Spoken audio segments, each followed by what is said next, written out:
बाई तुझा आशीर्वाद. प्रेक्षकांनो, मालिकेचा कसला जबरदस्त ट्रॅक आता मालिकेमध्ये आलेला आहे.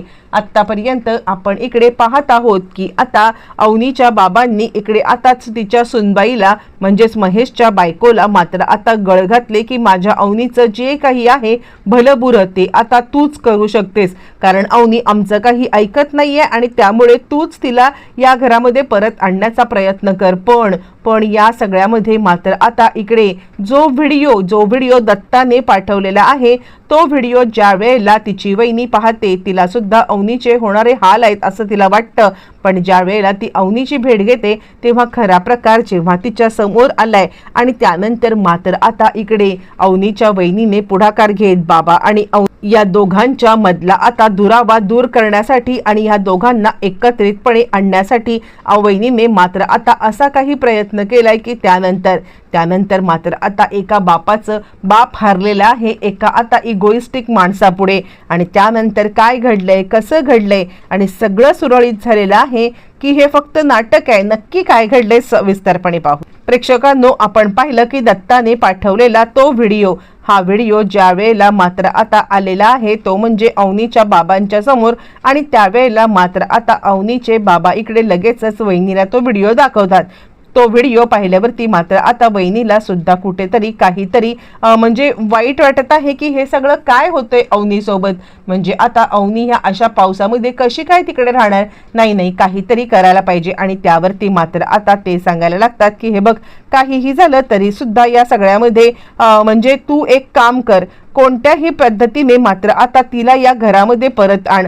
यावरती मात्र आता लगेचच सांगायला लागते ती म्हणजे वहिनी, ठीक आहे, मी या सगळ्यामध्ये काहीही झालं ना तरी सुद्धा अवनीला भेटण्याचा प्रयत्न करेन आणि काहीही झालं तरी अवनीला या सगळ्यामध्ये समजून घेण्याचा प्रयत्न करेन. आधी मी अवनीला समजून घेईन आणि त्यानंतर जे काही खरं खोटं आहे ते तुमच्या समोर आणेन. उगाचच या सगळ्यामध्ये मला असं वाटतंय की आपण ना म्हणजे घाई करायला नको. यावरती ते म्हणतात, अगं इतका मोठा व्हिडिओ तुझ्या समोर आहे आणि असं असताना सुद्धा आता तुला वाटतंय की आपण इकडे चुकीचं काहीतरी करतोय. ती सांगते, नाही बाबा, मला तसं म्हणायचंच नाहीये, मला फक्त इतकंच सांगायचं आहे की काहीही झालं तरी सत्य परिस्थिती काय आहे हे मी जाणून घेऊन तिच्याशी आधी भेटेन.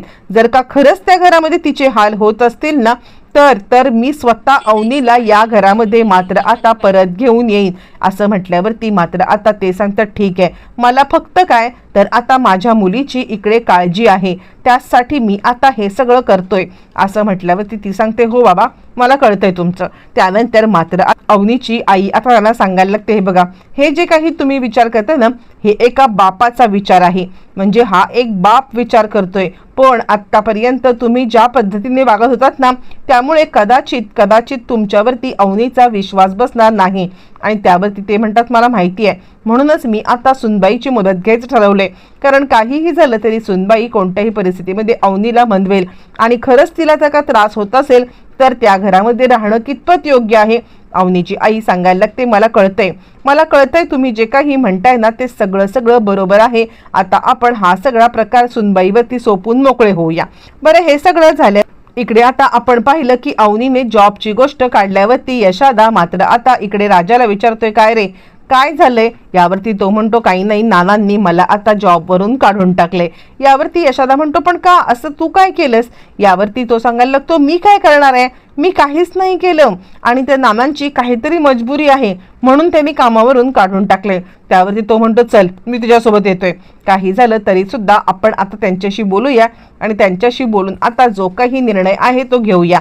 असं म्हणत मात्र आता दोघं जण जायला निघाले, ते म्हणजे आता नानांकडे. ज्या वेळेला दोघं जण नानांकडे जायला निघाले त्यावेळेला मात्र आपण पाहतोय की अवनी डब्बा घेऊन आणि आता धन्याला घेऊन पाण्याच्या गॅरेजवरती आलेली आहे आणि तिकडे कोमल सुद्धा म्हणजे तिकडे पायल पण आलेली आहे. पायल तिकडे जेवायला बसते. अवनीच्या लक्षात आले की पायलचं मात्र आता प्रेम आहे ते म्हणजे इकडे धन्यावरती, पण धन्या मात्र तिला खूपच हाडहूड करतोय आणि अवनीच्या हे लक्षात आलंय. ती आता धन्याला पाण्याला समजवण्याचा प्रयत्न करते. बरं, तोपर्यंत आपण आता पाहतोय की इकडे यशादा आलेला आहे आणि यशादा सांगायला लागतोय की का बरं तुम्ही राजाला या सगळ्यामध्ये हे केलं, म्हणजे राजाला का कामावरून काढून टाकलं. यावरती तो म्हणतो, हे बघ, याला कामावरून काढून टाकलं कारण हा मूर्ख आहे.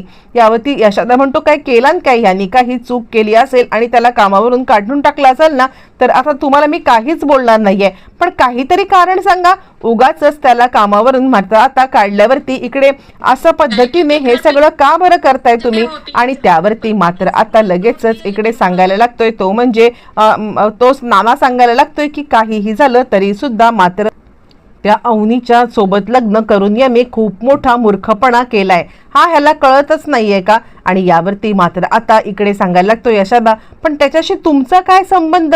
तुम्ही का या सगळ्यामध्ये मात्र आता त्याला हे सगळं करताय? यावरती तो सांगतो त्याचाच तर संबंध आहे, तिचा भाऊ इथे आला होता ना आणि तिचा भावाने येऊन आता धमकी दिले की आता ह्या राजाला जर का इथे ठेवलं तर आता तुमचा जीव घेईन मी, असं म्हटल्यावरती मात्र आता तो सांगतोय तुमच्या भावाला समजावा, त्या आता मुलीला सोडून दे, त्या मुलीला सोडून दिल्यानंतर आता इकडे काय लगेच नोकरीवर ठेवेन मी, समजावा जरा त्याला.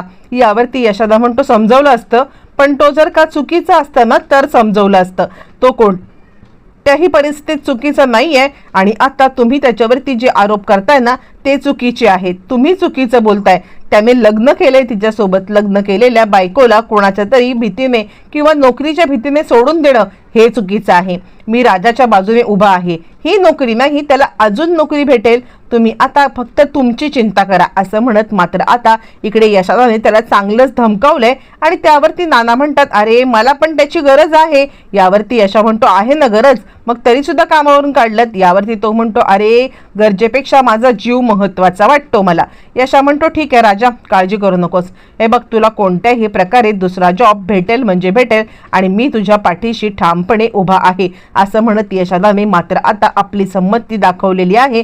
आणि राजाची छाती आता 4 इंच जास्त फुगले, कारण यशोदा मागे आहे. असं म्हटल्यावर ती मात्र अवनीची वहिनी आता अवनीला भेटायला आलेली आहे. ज्या वेळेला अवनीची वहिनी अवनीला भेटायला येते आणि त्यावेळेला ती अवनीला तो व्हिडिओ दाखवते, ज्या व्हिडिओमध्ये पाऊस पडतोय, सगळीकडे धो धो पाऊस आणि अवनी त्या पावसामध्ये भिजतीये. आणि ती सांगायला लागते अवनी आत्तापर्यंत मी तुला कधीच या सगळ्यामध्ये मात्र आता काहीच बोलले नाही, पण आज मात्र ज्या वेळेला हा व्हिडिओ पाहिला ना मला असं वाटते तुझी चॉईस चुकली का अवनी? यावरती अवनी आता सांगायला लागते वहिनी तू हा व्हिडिओ अर्धा पाहिलायस, पण त्याच्यामध्ये तुला आता दिसत नाहीये ती गोष्ट ही आहे की माझ्या डोक्यावरती अजिबात पाऊस पडू न देण्यासाठी जी काही या लोकांची धडपड चालली ती बघतेस तू. आणि त्यानंतर दुसऱ्या दिवशी जे इतक्या वर्षामध्ये घडलं नाही ते घडलंय, या घरावरती ताडपत्री पडलेली आहे. तुला माहिती आहे का या घरातली लोक जितका बाईचा सन्मान करतात तितका जर का सगळ्यांनी केला ना तर कदाचित या सगळ्यामध्ये डिवोर्स, भांडणं हे सगळे जे काही प्रकार घडतात ना ते घडणार नाहीत. ही लोक भले कमी शिकलेली असतील, ही लोक नसतील श्रीमंत, त्यांच्याकडे नसेल काहीही, पण आता मनाने इतकी मोठी आहेत ना की मला या घरामध्ये इतकं मान सन्मान आणि आता हे सगळं देतायत ना की मी तुला सांगू सुद्धा शकत नाहीये, असं म्हणत मात्र आता ती सांगायला लागते वहिनी खरं सांगू का, तर या सगळ्यामध्ये मला हेच ऐकायचं होतं. आणि त्यावरती ती सांगते खरं तर मला बाबांनी इकडे पाठवलं होतं तुझी अवस्था बघायला, म्हणजे त्यांना जो काही व्हिडिओ भेटला ना त्यानंतर ते खूप अस्वस्थ आहेत. यावरती अवनी सांगते बाबांना सांग की मी इकडे व्यवस्थित आहे, कोणत्याही प्रकारे आता तुम्ही माझी चिंता करायची गरज नाहीये, या सगळ्यामध्ये फक्त मला आशीर्वाद द्या. आणि आता राजाची जी काही नोकरी म्हणा काढून घेतले ना ती नोकरी मात्र आता त्याला परत द्या. यावरती वहिनी म्हणते काय? यावरती ती सांगते हो, आणि आता जर का माझ्या नवऱ्याची नोकरी काढून घेतली नसते कदाचित हे हाल झाले पण नसते. वहिनी आता घरी येत आणि ती आता सांगायला लागते घडलेला प्रकार. आणि आता हे ऐकल्यावरती इकडे आता ते सांगायला लागतात ठीक आहे तू माझी आणि अवनीची एकदा भेट घडवून आण, मी बोलतो तिच्याशी, जो काही गैरसमज आहे ना तो आता निघून जाऊ दे, असं म्हणत अवनी बाबांना भेटायला तयार होते. आणि त्याच वेळेला मात्र आता इकडे आलेले आहेत ते म्हणजे देशमाने. आणि देशमाने आता हात जोडत अवनीला सांगतात हे बघ जे काही झालं गेलं ते आता सगळं आपण सोडून देऊया. आणि या सगळ्यामध्ये मात्र आता तुझ्या नवऱ्याची जर का माझ्यामुळे नोकरी गेली असेल तर आत्ता त्याची नोकरी मी परत देतोय. आणि जो काही गैरसमज आहे ना तो दूर करूया. मला असं वाटत होतं की ही लोक तुला आता खूप त्रास देत आहेत किंवा इथे तू सुखात नाहीयेस, पण मला सांगितलंय ते म्हणजे स्वतः आता इकडे आपल्या सुनबाईने की काहीही झालं तरी आता तू इथे खूप सुखात आहेस. आणि म्हणूनच मी माझा शब्द मागे घेतोय आणि या सगळ्यामध्ये तुला आता मी माझी मुलगी म्हणून स्वीकारतोय. आणि आता असं म्हणत ते सगळ्यांची सुद्धा माफी मागतात देशमाने. आता हे सगळं अवनीला थोडं आश्चर्यकारक वाटतं, कारण अशा प्रकारे वडिलांनी माफी मागणं हे तिला कधीच अपेक्षित नव्हतं. पण त्यानंतर ते आता सांगायला लागतात की 4 दिवस माहेरपणाला तरी येशील ना. आणि यावरती अवनी मात्र सावध झाले. आता हा देशमान्यांचा डाव असणार का अवनीला इथून घेऊन जाण्याचा आणि आता घरातच डांबून ठेवण्याचा? तुम्हाला काय वाटतंय? कमेंट करून नक्कीच कळवा.